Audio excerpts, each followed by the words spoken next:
नमस्कार दोस्तों, welcome to mechanically yours. तो आज बैठे बैठे मैं ऐसे ही सोच रहा था कि किस चीज पे वीडियो बनाई जाए, तो एक बहुत ही इंटरेस्टिंग टॉपिक मेरे समझ में आया जो है कार ऑडियो को लेके। जी हाँ, मुझे आपको काफी लोगों को कार ऑडियो का बहुत शौक होता है। पर्सनली मुझे बहुत शौक है। मुझे एक high quality high fidelity music सुनने का बहुत शौक है और मैं अपनी कार में भी वही उम्मीद करता हूँ कि बहुत ही अच्छा प्रीमियम क्वालिटी का म्यूजिक आए। वैसे तो आजकल मैन्युफैक्चरर जो है वो बहुत ही अच्छा सेटअप देते हैं गाड़ियों में। मैं लो एंड कार्स की बात नहीं कर रहा, थोड़ा मीडियम बजट और हाई बजट की बात कर रहा हूँ जिनमें थोड़ा अच्छा सिस्टम आता है। तो क्योंकि लो एंड कार्स में तो वैसे भी वीक सिस्टम आता है, तो कई लोग क्या करते हैं कि अपनी हाई एंड कार्स में भी अपना म्यूजिक सिस्टम जो है स्पीकर्स को अपग्रेड करते हैं। तो उन्हीं पे मैं बात करूंगा, क्या आपको रियली में उसमें पैसा इन्वेस्ट करने की जरूरत है या फिर नहीं है। स्पीकर एक्चुअली होता क्या है, कार स्पीकर्स की अगर मैं स्पेसिफिकली बात करूं, लाउड स्पीकर्स, कार स्पीकर्स, ये कैसे काम करते हैं, एक यूजुअल स्पीकर कैसे काम करता है, क्या क्या कंपोनेंट होते हैं जिनके कारण एक साउंड क्वालिटी अच्छी बनती है या बिगड़ती है, तो इन्हीं में बात करेंगे। अगर आप अपनी गाड़ी में साउंड अपग्रेड करने जा रहे हैं तो उससे पहले ये वीडियो जरूर देखिएगा, आपको बहुत ज्यादा हेल्पफुल रहेगी ये वीडियो। थोड़ी सी थ्योरेटिकल भी है लेकिन आई बेट कि you will gain some good knowledge about car stereos and the music quality. तो बने रहिए मेरे साथ। सबसे पहले हम बात करेंगे किन किन पैरामीटर्स या क्या क्या क्रूशियल पैरामीटर्स होते हैं एक अच्छे ऑडियो के, और कहां से वो बात शुरू होती है। तो हम चलिए व्हाइट बोर्ड पे चलते हैं, वहीं पे आपको समझाता हूं मैं। तो दोस्तों अब हम आ गए हैं अपने व्हाइट बोर्ड पे। व्हाइट बोर्ड पे हम बात करते हैं कि क्या क्या पैरामीटर्स होते हैं, क्रूशियल पैरामीटर्स साउंड के। तो सबसे पहले होती है साउंड क्वालिटी। साउंड क्वालिटी की जैसे आप लोग जानते हैं बिट रेट होता है। बिट रेट जितना ज्यादा हाई होगा उतनी अच्छी साउंड क्वालिटी होगी। जैसे आजकल की एप्स 320 kbps और HD ऑडियो भी देती हैं, तो आपका इनपुट अच्छा होना चाहिए, यानी आपकी साउंड की क्वालिटी जो है वो अच्छी होनी चाहिए सबसे पहले। फिर आपका इनपुट सोर्स हो गया, आप ब्लूटूथ भी यूज करते हैं, आप एंड्रॉयड एप्पल कारप्ले भी यूज करते हैं, या फिर आप ऑक्स केबल भी यूज करते हैं। तो इनमें से सबसे अच्छा जो इनपुट मीडिया है वो है कारप्ले वाला, यानी जिसमें आप USB से आप जो है कनेक्ट करते हैं अपने सिस्टम को। सेकंड नंबर पे ऑक्सिलरी केबल है और थर्ड नंबर पे आपका ब्लूटूथ आता है। ब्लूटूथ में थोड़ा सा लॉस होता है ऑडियो का, इस वजह से मैंने इसको थर्ड नंबर दिया है। सबसे फर्स्ट नंबर पे आता है आपका एंड्रॉयड एप्पल कारप्ले, जो भी आप USB से लगाते हैं, तो ये बेस्ट है आपका मीडिया जो है, ठीक है। सेकंड नंबर पे आपका ऑक्स है, ऑक्सिलरी केबल। ये अच्छी क्वालिटी की होनी चाहिए, कॉपर की केबल होनी चाहिए, शील्डेड हो तो बहुत ही अच्छी बात है। अब तीसरी बात आती है, मेन चीज जो होती है वो आपकी हेड यूनिट। देखिए आजकल मार्केट में अलग अलग हेड यूनिट होती है। मैं OEM वाली हेड यूनिट तो अच्छी ही मानता हूं मैं हमेशा, उसकी तो मैं कभी बुराई नहीं करूंगा। OEM की जो हेड यूनिट आती है, बाकी मार्केट में जो कॉमनली अवेलेबल हैं वो आजकल एंड्रॉइड सेट बहुत चल रहे हैं। एंड इन सेट्स के अंदर क्या होता है उस पर भी हम जाएंगे अभी। तो आपका OEM जो सिस्टम है वो यूजुअली निपॉन बनाता है, अल्पाइन बनाता है, ब्लॉपंग बनाता है, बहुत सारे ब्रांड है, LG भी बनाता है। तो कार ऑडियो के बहुत सारे ब्रांड हैं, सारे ही अच्छे हैं, सारे रिनाउंड हैं, सब अच्छे अपनी तरफ से पूरी कोशिश करते हैं अच्छे से अच्छा दें आपको। इनके अंदर क्या होता है, एक होता है प्रीएम्प सेक्शन, जहां पे आपका जो सिग्नल आया है वो प्रीएम्प सेक्शन में जाता है। प्रीएम्प सेक्शन आपका क्या करता है, फ्रीक्वेंसीज को अलग अलग करता है। लो पास फिल्टर होता है, हाई पास फिल्टर होता है, उनको कंट्रोल करता है, उनको थोड़ा सा मॉड्यूलेट करता है। साथ ही में उसमें होता है DSP, ये जो सॉफ्टवेयर टेक्नोलॉजी होती है, DSP डिजिटल साउंड प्रोसेसिंग जो होती है। जैसे आपने सुना होगा आर्कमीज का ऑडियो है, या फिर आर्कमीज हो गया, या फिर आपका बर्मिस्टर ऑडियो हो गया, या फिर आपका ये बोस हो गया, ठीक है। तो ये सारे अपना अपना DSP बना के देते हैं कि डिजिटल साउंड प्रोसेसिंग कैसे करनी है, कैसे उसमें मजा आएगा साउंड में। तो ये बहुत क्रूशियल होता है। ये ब्रांडेड सिस्टम्स में होता है, उनमें अपना सॉफ्टवेयर होता है। जो लोकल सिस्टम होते हैं उनमें नहीं होता है, उनमें DSP होता भी है तो इतना अच्छा नहीं होता, जितना इनकी टेक्नोलॉजी है उतना नहीं होता। अब मेन जो हेड यूनिट का सबसे क्रूशियल पैरामीटर होता है वो उसका होता है एम्पलीफायर सेक्शन। एम्पलीफायर किस पे बेस्ड है, मॉसफेट बेस्ड है, IC बेस्ड है, या माइक्रोप्रोसेसर बेस्ड है। Usually MOSFET based and IC based आते हैं। यूजुअली जो IC लगाते हैं वो हमारी ST माइक्रो इलेक्ट्रॉनिक्स की 7388 यूज होती है। इसका रीजन ये होता है, ये 7388 IC जो होती है ये 4 चैनल की IC होती है और 12 वोल्ट पे ऑपरेट करती है, सिंगल वोल्टेज पे ऑपरेट करती है, यानी इसको एक ही वोल्टेज चाहिए होती है, ऐसे नहीं 12 चाहिए या और हाई वोल्टेज चाहिए। तो इसको हमें केवल 12 VDC देनी होती है, यानी 12 वोल्ट DC देनी होती है, और ये आउटपुट निकालती है 45 वॉट्स पर चैनल, यानी 4 चैनल का आउटपुट निकाल देती है। इसलिए इसको सिलेक्ट किया गया है इस आईसी को ऑडियो एप्लीकेशंस कार्स में स्पेशली।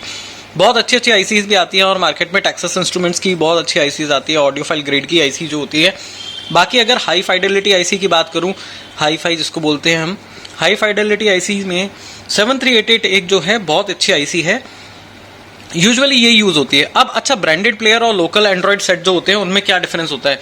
ब्रांडेड प्लेयर में ये ब्रांडेड आईसी होती है, यानी ST माइक्रो इलेक्ट्रॉनिक्स की ओरिजिनल आईसी होगी। आप जो लोकल मार्केट में जो सस्ते एंड्रॉइड सेट मिलते हैं उनमें आईसी तो यही होती है, यानी स्ट्रक्चर आईसी का जो स्ट्रक्चर होता है वो सेम होता है, लेकिन ये ओरिजिनल ST की नहीं होती, लोकल 7388 की इक्विवेलेंट कॉपी होती है।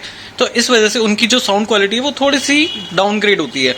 पायनियर में मॉसफेट यूज करता है, पायनियर अपना मॉसफेट लगाता है। सोनी भी 7388 भी यूज करता है, सोनी की अपनी आईसी भी है। वैसे यूजुअली जो आप पाओगे पायनियर में मॉसफेट आता है जो कि बराबर काफी कंपैटिबल आईसी है इसके।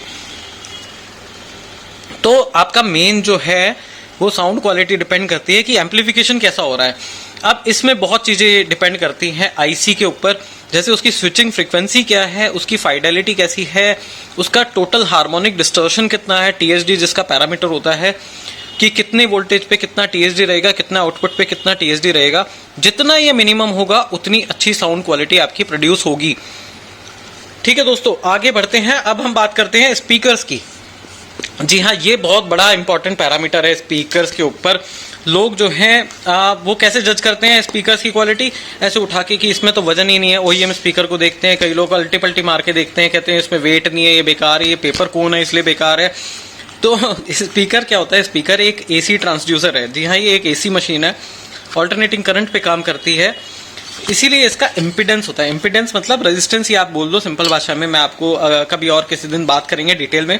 इसलिए जो 4 ओम लिखा रहता है इसकी कॉइल का रेजिस्टेंस होता है, इसलिए हम इसको रेजिस्टेंस नहीं लिखते, इसको हम इम्पीडेंस लिखते हैं। ओमिक लोड ही है ये वैसे कॉइल का, लेकिन ये एक इंडक्टिव लोड है। ये पूरा अगर हम देखेंगे तो इसको ये एक इलेक्ट्रिकल मशीन है जो कि जिसको हम ट्रांसड्यूसर भी कह सकते हैं। ट्रांसड्यूसर कैसे कह सकते हैं? क्योंकि ये इलेक्ट्रिकल सिग्नल्स को साउंड में ट्रांसड्यूस कर रहा है। अब ये फंक्शन कैसे करता है? वैसे तो ये नॉन पोलर होता है, इसीलिए इसको इम्पीडेंस में नापते हैं, लेकिन इसमें पोलैरिटी गिवन होती है। ये राइट साइड वाला हमेशा पॉजिटिव होता है, लेफ्ट वाला नेगेटिव होता है। नॉन पोलर इसलिए क्योंकि ये दोनों कंडीशन में ऑपरेट करेगा। आप तार ऐसे लगा दो, ऐसे लगा दो, लेकिन इसका फर्क पड़ता है, वो मैं कभी और किसी वीडियो में कवर करूंगा। तो ये हमारे पास है पायनियर का एक 6 इंच का स्पीकर, जिसका ये 250 मैक्स वॉट जो है आउटपुट दे रखा है। ये आरएमएस वैल्यू नहीं है, कंटिन्यूस पावर नहीं है ये। तो 40 वॉट इसकी आरएमएस है। 40 what is a huge power, ठीक है। और ये 2 वे स्पीकर है। 2 वे कैसे है? इसमें मिड रेंज का ये वूफर है और हाई फ्रीक्वेंसीज के लिए ये हमारा ट्विटर है इसके अंदर, ठीक है। इसका काम है कि ये 60 हर्ट्ज से ऊपर के फ्रीक्वेंसीज को ये चलाएगा, इससे निकलेगी वो, और जो हाई फ्रीक्वेंसीज होती हैं, जो ट्रेबल होती है आपकी, वो यहां से आएगी, ठीक है। ये मिड फ्रीक्वेंसी, ये हाई फ्रीक्वेंसी। अब क्या होता है स्पीकर की कंस्ट्रक्शन में मेन जो होता है उसका, अगर आप बेस हेड है, थोड़ा सा आपको बेस पसंद है, तो ये जो डायफ्राम होता है, इसका मटेरियल, इसका मूवमेंट, इसका डिस्प्लेसमेंट कितना है, उन सब बातों पे डिपेंड करता है। तो ये चीज डिपेंड करती है कि स्पाइडर कैसा है, मैग्नेट की पावर कैसी है। तो लोग जो है वो अपना जज करते हैं कि अगर ये पेपर का है तो ये बेकार है, इसको फोड़ देते हैं। कई लोग वो XUV वाली मैंने वीडियो देखी थी 700 वाली, उसमें उन भाई साहब ने अपने सोनी के स्पीकर ऐसे फोड़ दिए। मुझे बड़ा गुस्सा आया, बहुत दर्द हुआ वो देख के। इससे अच्छा मुझे दे दिए होते वो।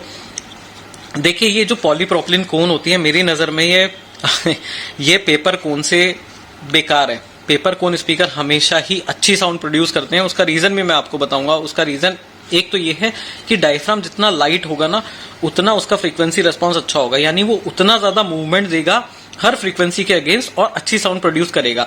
जितना डायफ्राम हैवी होता जाएगा, उसका इनर्शियल लोड बढ़ जाएगा और वो उतना मूव नहीं करेगा, यानी बेस रिप्रोडक्शन जो है आपका अच्छा नहीं आएगा पेपर कोन के मुकाबले।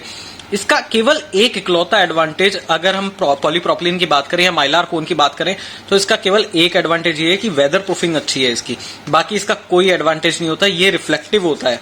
रिफ्लेक्टिव होता है यानी इस पे साउंड पड़ेगी तो ये एब्जॉर्ब नहीं करेगा साउंड को। सामने अगर एक और स्पीकर लगा हुआ है इसके, तो ये रिफ्लेक्ट कर देगा उन फ्रीक्वेंसीज को, और ये फ्रीक्वेंसीज बेकार हो जाएंगी, अच्छी आवाज नहीं आएगी, डिस्टॉर्ट हो जाएगी फ्रीक्वेंसीज जो है, ठीक है। कॉम्पोनेंट स्पीकर में क्या होता है, आपका ये जो ट्विटर होता है ना, ये अलग कर देते हैं इसको। ऑल्दो इसके अंदर पहले से ही हमारे इसके अंदर जोबल नेटवर्क लगा रहता है, लेकिन जो हमारे कंपोनेंट आते हैं उसमें एक साथ में आती है क्रॉस ओवर। लोग बड़े इंप्रेसिव लगता है उनको ये क्रॉस ओवर का कुछ काम नहीं होता। ये केवल दोनों फ्रीक्वेंसीज को अलग कर देता है, हाई फ्रीक्वेंसीज और लो फ्रीक्वेंसीज को। लो फ्रीक्वेंसी ये देता है वूफर को, यानी ये जो वूफर है हमारा जो लो फ्रीक्वेंसीज प्रोड्यूस करेगा, और हाई फ्रीक्वेंसी जो है वो ट्विटर को देगा। इस ट्विटर के अंदर ऑलरेडी कैपेसिटर लगा रहता है। कैपेसिटर का ही काम होता है कि वो लो फ्रीक्वेंसीज को ब्लॉक करके केवल हाई फ्रीक्वेंसीज भेजता है। इसलिए ट्विटर में कोई ज्यादा खास टेक्नोलॉजी नहीं होती है। ये कॉइल एंड डायफ्राम बेस भी हो सकता है, इसमें बस मूवमेंट नहीं होता इसलिए बेस प्रोड्यूस नहीं होती। ये पीजो टाइप भी हो सकता है, ये सिल्क डोम भी हो सकता है। तो ये हाई फ्रीक्वेंसीज बजाने की जो छन छन वाली आवाजें होती हैं और जो तीखी आवाजें होती हैं उनको निकालने के लिए होता है। जो मिड वोकल्स होते हैं, मिड फ्रीक्वेंसीज होती हैं, वो हमारी इससे ही निकलती है। तो कभी भी आप ऐसे अभी कभी भी जज मत करिएगा स्पीकर को उठा के उसका वेट देख के, मैग्नेट का साइज देख के। हाँ, मैग्नेट का साइज डिपेंड करता है, मतलब एक क्रूशियल पैरामीटर होता है मैग्नेटिक फील्ड कितनी है, क्योंकि ये हमारा काम करता है फ्लेमिंग राइट हैंड रूल पे, यानी current carrying conductor place in the magnetic field experience a force. तो जितनी ज्यादा मैग्नेटिक फील्ड होगी उतना अच्छा आपका फोर्स प्रोड्यूस होगा और उतना ही डायफ्राम का मूवमेंट और उतना बेस का प्रोडक्शन होगा। लेकिन किसी अगर स्पीकर में, ओईएम स्पीकर में अगर आप छोटी मैग्नेट देखो तो ये समझ लेना वो नियोडायमियम की मैग्नेट है, जो इससे 4 गुनी महंगी आती है और बराबर स्ट्रेंथ देती है।